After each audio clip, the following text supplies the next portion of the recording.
Greetings and salutations to everyone. I hope you all had an absolutely wonderful Christmas. Except for you, Nuance Bro. I hope you had a wonderful Kwanzaa, your favorite holiday of the year. Hashtag Happy Kwanzaa, Nuance Bro. That being said, I hope all of you had a great holiday season. I hope your holidays to you and yours were as good as they were to me and mine's. Now, while I was spending time with my family, while I was enjoying my holidays, while I was unwrapping my gifts and wrapping gifts for other people to unwrap, I all of a sudden got another gift from a one Jimmy Dore. Now, in my last video, we broke down the substance of this argument, and what we really focused in on was that there was, in fact, not that much substance to the argument going on between Jimmy Dore and Cenk Uygur. However, and I don't think I made this as clear as I should have, that does not mean that this argument is not fun, because I recently discovered that since the creation of my last video about this occurrence between Cenk Uygur and Jimmy Dore has put out 2 videos savaging Cenk for his betrayal of the progressive base. And need I say, one of the things that we can always be grateful for, even in a year that is as down as this, although I probably should have said this before Thanksgiving because that's the grateful holiday, is the fact that progressives are fighting, and they always fight, and they always seem to fight over nothing very substantial, which makes the fighting all the more entertaining. Also, they tend to go really personal, and we're gonna get into some of this video so we could talk about how personal Jimmy Dore got on him. But first, I do want to point out that this is all over a symbolic vote, and if you were to take the position of somebody who wants to advance the cause of Medicare for all, this likely will do nothing to forward the cause, which makes this all the more better. When I got this going, Cenk Uygur was on board with it. So now there's a lot of bad faith attacks that Cenk Uygur has picked up from AOC and other people, and is just forwarding them. So at first, when this idea, before it was popular, before he thought it would take off, he was for it. He said Jimmy is making a constructive effort to actually vote on Medicare for all and to unite progressives despite our differences. I love that. Even if you don't think it's the perfect way to do it, you have to agree. We all have to push progressive legislators to get this introduced. So that's what he said on December 7th, before it took off. Now, it needs to be pointed out that this is in no way, shape, or form a ringing endorsement. The reason I'm saying that is because despite the fact that Jimmy reading it and you being able to see it shows clearly that it is not a ringing endorsement, it is taken by Jimmy Dore as a ringing endorsement of his strategy to force the vote on Medicare for all. This is fantastic because it shows that the entire 30-minute video that Jimmy Dore is basing on the Cenk Uygur flip-flop, all the vitriol that he's throwing at his former buddy, is not really rooted in anything factual because Cenk had cold feet from the jump on this strategy. So he's not really flip-flopping, he's just saying that he's not interested in this, and he was never really that interested in the Jimmy Dore plan to force the vote on Medicare for all. Now, all of Cenk's reasons, by the way, are not true and strange the way that he's giving them, because he's talking about some weird thing that maybe it's going to make a Republican speaker, which is just not the case. And even if it did, the speaker without a majority is not really that solid of a position to be in, so I don't know why Cenk is so obsessed with this. And I give credit for Jimmy Dore pointing out that this is not true, but it needs to be said clearly that this still wasn't a ringing endorsement. This is December 20th, and it's been explained to him many, many times, and he's still saying this. This is complete garbage. That's complete garbage, and I've asked him to correct it, and he won't. Many people have asked him to correct it, and he won't. He came up with a new lie. Cenk Uygur's, he's untethered now. I've seen this happen to him before, and he never admits when he's wrong. And that's who he is. He was 1,000% wrong on Russiagate. He's 1,000% wrong on this. Yes, true, 100%. Cenk Uygur cannot acknowledge when he's wrong. Now, it's one thing for me to say this, somebody who makes response videos to Cenk, somebody who's on the other side of the political spectrum as Cenk. But it's another thing to hear it from somebody like Jimmy Dore, somebody who worked for the Young Turks and then left and started on his own. And on his own as somebody who's on the left, not somebody who's moved gradually towards the right. It's one thing to hear it from somebody like Jimmy Dore, who also campaigned for Cenk's congressional campaign as recently as this year. Fantastic, 100%, and the fact that he acknowledges that even when confronted with information explaining exactly why he's wrong, Cenk just doubles down and gets angrier and angrier. 100% accurate, throwing bombs at Cenk Uygur, love every second of it. This is December 20th, and it's been explained to him many, many times, and he's still saying this. So that's a guy, that's a bad faith attack. That's a guy trying to kneecap the moment, and you tell me why. Some people say he's taking more corporate money to do it. Some people say he's jealous that it's not his idea, and somebody who was on his show has an idea that's much bigger than him. I don't know why is he doing this, but it's crazy. I'll let you back in. You can take this. In fact, I'd like to take the week off, and you can pick up the mantle, Cenk. It'll be yours. I'll say Cenk thought of it. I'll say we were nowhere until Cenk got on board. It was Cenk who did hashtag force the vote. Would that make you fight for it, Cenk? Because that's what everybody thinks. Would you fight for it then? Take it. Go fight for people's health care. You've been saying you've been doing it for 2 years. You've been saying let's pressure Pelosi for 2 years. Now's the time. When's a better time, Cenk? Now he switches it.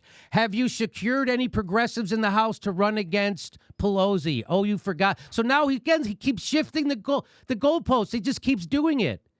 Every time something he says gets debunked, he just moves on to another stupider thing. Now that's just dirty right there, bringing up the fact that Cenk Uygur has a giant ego and implying that the reason he's not on board with your campaign is because it would involve acknowledging and giving somebody else credit for doing something that gained popular support. Absolutely filthy. Not a little bit messy. We're talking the Zipcar that I rented last week from Zipcar levels of filth. Look at the photos of this Zipcar. This is the condition that they rented a car to me. This is the condition of a car that was so bad, and you don't even know how badly it smelled because I couldn't capture that on photo, that I had to call Zipcar 2 different times to get in touch with their customer service people and then contact them on Twitter, which they replied to me saying that they would direct message me, and then in the direct message they promised they would have somebody reach out to me and never did. That's the level of dirt that Jimmy Dore just threw on Cenk Uygur by bringing up the fact that Cenk has a gigantic ego and that he's willing to give Cenk the credit for this and pretend like he made this up because he thinks that would actually change Cenk's mind. Meaning Jimmy Dore, somebody who worked with Cenk, understands this man's ego that much that he thinks that this could be a contributing factor on why Cenk is getting angry at the far left for not going along with his strategy. Is he looking for another round of funding from his Clinton donors? Is that what this is? He sounds like a politician who's running. He sounds like he's scrambling as a politician, but he's not. He's the head of a media company that needs another round of funding. My guess he needs another round of funding from Clinton donors, $20 million. He's not independent media, even though he said so in its fundraising. He's super corporate. So he said he's been calling to do this to Pelosi for 2 years. I go, really? You called for doing that? How'd that pressure campaign work out for you? You're a sad little man who has no idea how to actually fight or challenge power since you took $20 million from Clinton donors. Get your head out of your ass and get on board. Hashtag force the vote. Get on board, Cenk. So he's just he sounds like AOC talking to Justin Jackson. Why is he doing that? I know why AOC's doing it. Why is he doing it? Is someone paying him? Does he want to get more money from Clinton donors? There he is getting his $20 million from Clinton donors. Hillary Clinton raises $2.1 million at Jeffrey Katzenberg's co-hosted Hollywood fundraiser. So that's who. Okay, so there is a lot to unpack here, but I have to go over it point by point in the interest of fairness, because although it's fun to make fun of and laugh at Cenk Uygur, especially since the unfair attacks that Jimmy is leveling against Cenk are the exact kind of attacks that Cenk has made his career on, I do want to point out where Jimmy is just inaccurate and honestly is a bit misleading depending on how you want to look at these financial situations. Now, Cenk Uygur did get a bunch of money from a Clinton donor, Jeffrey Katzenberg. This was a $20 million investment into his company. And according to Cenk Uygur's theory of everything, this money given to him by Jeffrey Katzenberg is corrupting the Young Turks, it's making them corporate media, and it's corrupting Cenk personally. However, in the interest of fairness, I make fun of Cenk's philosophy all the time. It's important to point out that this is an investment, and unlike other types of money that come into companies, an investment is usually put in based on pre-agreed upon terms at the beginning point of the investment. So in this way, investment capital can actually be less corrupting than other types of money going into businesses, specifically media companies, because the terms of the investment are laid out before you sign the paperwork and before you receive any of the money. And if it was a condition of the investment for the Katzenberg Group to get editorial control, then that's where the corruption of the Young Turks would have occurred.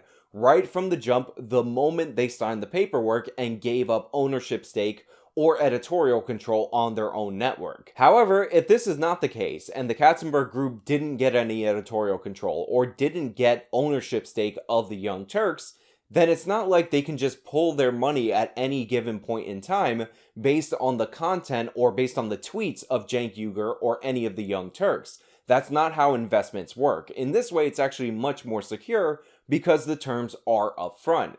However, when you get your money through subscription revenue, like the Young Turks does selling memberships, like I do with Patreon, like Jimmy Dore does with Patreon, you're actually way more vulnerable to influence because your patrons, your Young Turks members, or Jimmy's patrons, can all withdraw their money at any given point in time, and they can give you reasons. If I make a video that pisses off enough of my patrons, I actually feel that immediately in my pocketbook. Now you might say, oh, that's okay, because you're being put in a position where you're more responsive to your audience rather than some investor. But in reality, does that make it better? Does it make it better that the people watching your videos can financially hurt you if you produce the wrong kind of content, thus exercising some kind of a de facto veto on the content that you can produce, rather than an investor that's interested in profit? I think the investor would also be aligned with producing content for your audience because they don't want to lose their money. And while you can't know what's going to piss off all the people in your audience, you can kind of get to know what your investor likes and dislikes. Again, secure some kind of control of your editorial staff, even with the investment, and fight off the influence of that money much better than you can when all of your patrons or all of your members turn against you or demand that you start covering stories in a certain way. In this way, the audience on YouTube and all of these social media platforms actually has way more command and control over the videos being produced, and that command and control is often bolstered by the fact that these people give you money. So while it is fun to say that a Clinton donor gave Cenk Uygur and the Young Turks $20 million, and just like Hillary Clinton is corrupted by her donors, Cenk Uygur is being corrupted by the political establishment, it's not really fair because this money wasn't given to the Young Turks, it was invested in their company. And unless that investment, again, came with the terms that they have some editorial control, we don't know how much influence it's having on the board. We know it's influencing them driving for profits and trying to raise money, but again, any kind of investment in a company is going to expect a return on that investment. And who is Cenk Uygur? I'm a union buster, former pro-war Republican, took $20 million from Clinton donors, and I still pretend I'm an independent so I can beg poor people for money 3 times a week from my cell phone in direct marketing campaigns while I smear true indie media because they advocate for force to vote. Now, with that being said, Jimmy Dore is 100% right about the constant fundraising drives at the Young Turks and how obnoxious they are. I don't know what kind of a return on that $20 million investment Cenk Uygur and the other people at the Young Turks promised the Katzenberg Group, but clearly they are not making anywhere near the kind of money to give a return on that investment, which is why they are constantly thinking of schemes and begging their audience for money. Dear Professor Weed, that's my handle. I'm a subscriber. 2020 has not been a great year for the media. It says time is running out. Oh my God, this is from TYT. Time is running out. 2020 has not been a great year for the media. With the economy in the tubes, many have had to make cuts, and independent media hasn't been immune. So give us money. This is his pressure campaign right now. They keep 3 times a week, if not 4 or 5. Give us money. We need money from you. The economy's tough. I bet you guys have it tough. Give us some money. You know, we did the exact opposite here at the show. We said, nobody's got a job, keep your money. They can't stop begging for money. But we still have a long way to go to reach our 2 million fundraising goal by the end of 2020, and time is running out. So today I'm asking you to step up and give whatever amount you can. Hey, off. Why don't you try helping people during the middle of a pandemic instead of raising money off them in such a disingenuous way? This whole $200,000 a month in order to get to $2 million by the end of the year that the Young Turks were pushing was bad enough when they started it at the beginning of the year, but it's made significantly worse by the fact that they have continued this push throughout the pandemic. And I've watched a lot of the Young Turks content. I've showed you clips from their videos in their home studios. The quality is not worth $200,000 a month. A lot of times I don't actually normalize the audio for the Young Turks clip, just so I want you to hear how bad it sounds, but it's been getting so bad at times, I've been getting so many complaints in the comments about the quality coming from their videos, that I've started doing that because I can't subject you to their poor quality. And again, I'm shooting from a home studio, and by home studio, I mean from a room in my apartment. And not an extra room in my apartment, my room in my apartment, the one that I actually sleep in. And my sound quality is better than the Young Turks. And a lot of times, the video quality that I'm putting out is better than the Young Turks. This is from Cenk's iPhone. They said this is a professional marketing. They paid thousands of dollars to hire a marketing team to do fucking marketing for them. And they do bullshit like politicians do to get you to fucking give them money. He pretends Cenk's sending you a thing from his iPhone. I'm writing from my iPhone, so I'll keep this short. And it usually comes at 2 a.m. Again, I cannot argue with that. Cenk Uygur's marketing team pretending like Cenk is actually hitting them up from his iPhone, absolutely ridiculous. And remember, this is just one fundraising scheme of the Young Turks. He got his audience to raise him $1 million for a campaign in which he got 5% of the vote. After the campaign, he put out his 5-point plan, his 5-year plan for progressives, and all of the planks in that plan were donate money to Cenk and organizations that Cenk is in charge of. He also said pre-order his book. I did an entire video on this when he hadn't even written the book. All he had was a book cover, and by the way, that book has already been delayed a couple of months. So good job selling a book that you haven't even written, Cenk. The chyrons on the Young Turks are them asking for money. Typically here, you would put a brief text summation of the news story that you're covering, but not at the Young Turks. All they have here is more ways for you to give the Young Turks money.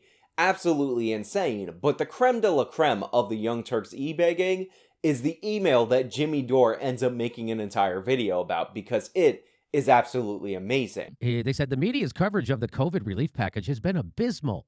Mainstream outlets are applauding a deal that gives Americans a paltry $600 Christmas gift despite living through the worst pandemic in a century. It's pathetic. Luckily, progressives aren't backing down. AOC and Rashid Tlaib introduced an amendment increasing the direct payments from $600 to $2,000 and are forcing a vote this week to improve the bill.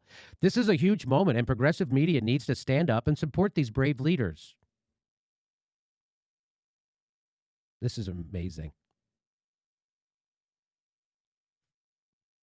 Chip in now to support TYT's efforts to spread the word to help pass AOC and Rashid Tlaib's amendment to increase COVID aid from 6. Give the Young Turks money, and somehow that's going to help AOC and Rashid Tlaib get this $2,000 done, even though it was Trump who made this happen. Give them money. Give them money. Please donate now. Progressives put the pressure on Pelosi to force a vote on the floor to increase direct pay. What the f***? Again, don't like Jimmy Dore. I've made my feelings perfectly clear about him. I think it's ridiculous that people keep leaving comments about how Jimmy's different from the other progressives because Jimmy didn't bite on Russiagate. Jimmy's different from the other progressives because Jimmy calls out the establishment Democrats harder than other people who play that same shtick where they call out the establishment Democrats. But you gotta give a man credit when he's 100% right. Cenk Uygur sending out emails fundraising saying that if you give money to the Young Turks, they will get you a $2,000 stimulus check from the federal government is one of the most scammiest scams in the history of scamdom. I was going to bring up the dirty zip card that I got and tell you guys, in a subtle way to complain about them by working the word scam into what happened to me. But to be honest, I just got bad customer service. This is a straight up scam. This is like borderline fraud. And the answer, give them money. Give the Young Turks money in the middle of a depression and a deadly pandemic. Give Cenk Uygur his gold-plated healthcare money for what? I don't know. And what it really is he wants you to keep giving him money. Even after he took $20 million from Clinton donors, $3 million from Buddy Roemer, $2 million raised to do investigative reporting. It's all that money. It's all gone. Where'd it go? He wants you to keep it's almost Christmas. Middle of a deadly pandemic, in the middle of the greatest economic downturn anybody's ever experienced in their lifetime. And he's still, give me more money. Mr. Gold-plated healthcare. Send me money. Not send money to AOC or Rashid or whatever. Send money to the Young Turks. Now, overall, I think this Force the Vote campaign is absolutely stupid, as explained in the last video where I talked about the Jimmy Dore versus Young Turks tango or fiasco, whatever you want to call it. That being said, it has produced absolutely hilarious outcomes, and it is strange to give people credit that Cenk Uygur, somebody who always jumps onto a stupid idea, especially when it has no chance of winning, to be against this. But hey, if the left is going to fight each other this viciously over nothing, at least we will come together and laugh over something. Those are my thoughts. Let me know your thoughts down in the comments below. If you like this video, then you can show me by leaving a like. You can subscribe for more content. Follow me on all my social medias. They are linked in the description. Support me with the support links if you are capable. This has been me talking about Jimmy Dore trashing Cenk Uygur, continuing to do so. Till next time.